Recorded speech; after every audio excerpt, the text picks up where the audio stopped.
নমস্কার বন্ধুরা, আজকে পড়ছি অন্নদাশঙ্কর রায়ের পথে প্রবাসী প্রবন্ধটি ১৬তম অংশ। শিক্ষা সম্বন্ধে আর্টিস্টের কর্তব্য নিয়ে কথা উঠল।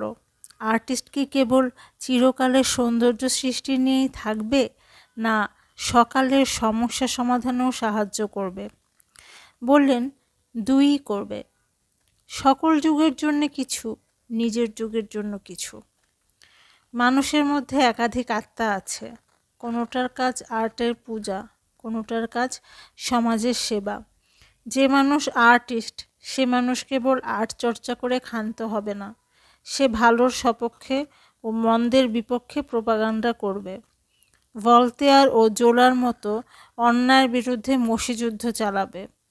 এর জন্য সে তার যুগত্ব সৃষ্টির ক্ষতি হবে এমন নয়, কেননা তার যুগত্ব সৃষ্টির ভার তার যে আত্মাটির হাতে, সে আত্মাটি কিছু সর্বক্ষণ সজাগ নয়। মানুষের একাধিক আত্মা আছে, একথা রোলার রচনার অনেক স্থলেই পড়েছি। তবু মানুষের অখণ্ড ব্যক্তিত্বটাকে এমন খণ্ড খণ্ড করে দেখার প্রস্তাবে মন সায় দিলে না। তাছাড়া সমস্যা তো প্রতি যুগেই আছে, প্রতি যুগেই থাকবে। সেজন্য ভাববার ও খাটবার লোকও যুগে যুগে অবতীর্ণ হন। আর্টিস্ট তাদের কাজ কেড়ে নেবে কেন? তাদের বাহন হবে কেন? বিশুদ্ধ আর্টের দেবী কি বড় সহজ দেবী? অসপত্ন পূজা না পেলে তিনি কি বরদান করেন? কালিদাসের যুগের সমস্যার জন্য কালিদাস কি করেছিলেন? গেটের যুগের সমস্যার জন্য গেটে কি করেছিলেন? জিজ্ঞাসা করলুম, শেক্সপিয়রের যুগেও তো সমস্যা ছিল, তার সৃষ্টিতে তার ছায়া দেখি না কেন? তার সকালের প্রতি তার দায়িত্ব দেখি না কেন? উত্তরে বললেন, কিছু কিছু দেখি বই কি, কিন্তু তার যুগে হয়তো এ যুগের মতো বড় কোনো সমস্যা ছিল না। মন না মানলেও প্রতিবাদ করলুম না। এই যথেষ্ট যে আর্টিস্টকে রলা দেশকালের অনুরোধে বিশুদ্ধ আর্ট চর্চা মুলতবি রাখতে বলছেন না, বিসর্জন দিতে বলছেন না, বলছেন শুধু তাই করে নিরস্ত না হতে, তাইতেই আবদ্ধ না হইতে। রুশনায়কদের মতো ফরমায়েশ দিচ্ছেন না যে, হে আর্টিস্ট, তুমি যূথের মনোরঞ্জন করো, যূথতন্ত্রের জয়গান করো, বলো বন্দে যূথম।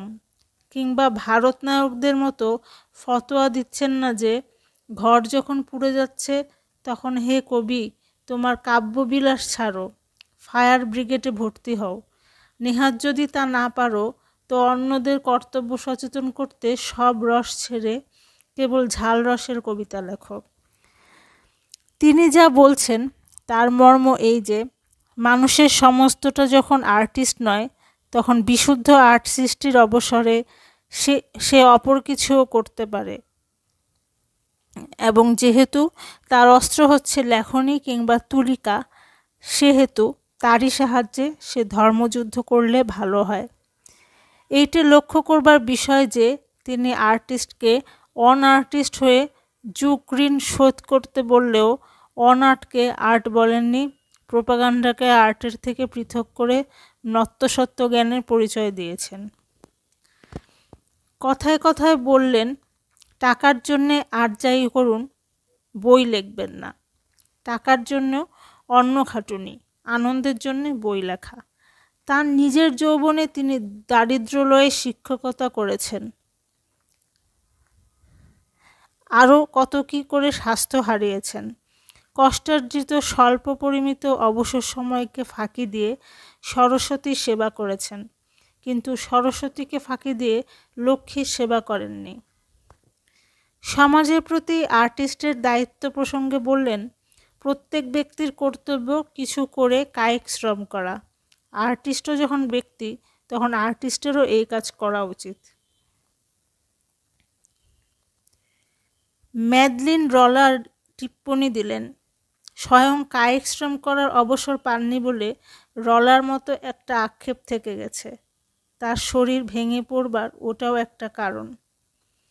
কিন্তু যে মানুষ জগৎকে যা ক্রিস্তফ দিতে পারেন, সে মানুষের শক্তি কায়িক শ্রমে অপচিত হলে কি জগৎ ক্ষতিগ্রস্ত হতো না?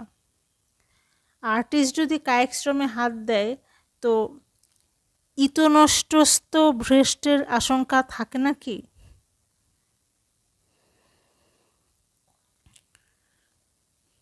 ম্যাডলিন রলা বললেন, এমন কোনো কথা নেই। এই যে তিনি অর্থাভাবে ছেলে পড়িয়ে সময় ক্ষয় করতে বাধ্য হলেন, এর বদলে যদি কায়িক শ্রম করলে চলতো, তবে তার স্বাস্থ্যের এ দশা হতো না। তিনি আরও কত সৃষ্টি করতে পারতেন। তাছাড়া তার বিশ্বাস, এই আত্যন্তিক স্পেশালাইজেশনের যুগে সর্বমানবকে পরস্পরের সঙ্গে যুক্ত রাখবার জন্যেও একটা কিছু দরকার। নইলে ঊর্ধ্ব শ্রেণীর মানুষ নিম্ন শ্রেণীর মানুষকে বুঝবে কি সূত্রে? যারা গতর খাটিয়ে খায় তাদের উপর থেকে যারা মাথা খাটিয়ে খায় তাদের অবজ্ঞা ঘুচবে কী করে?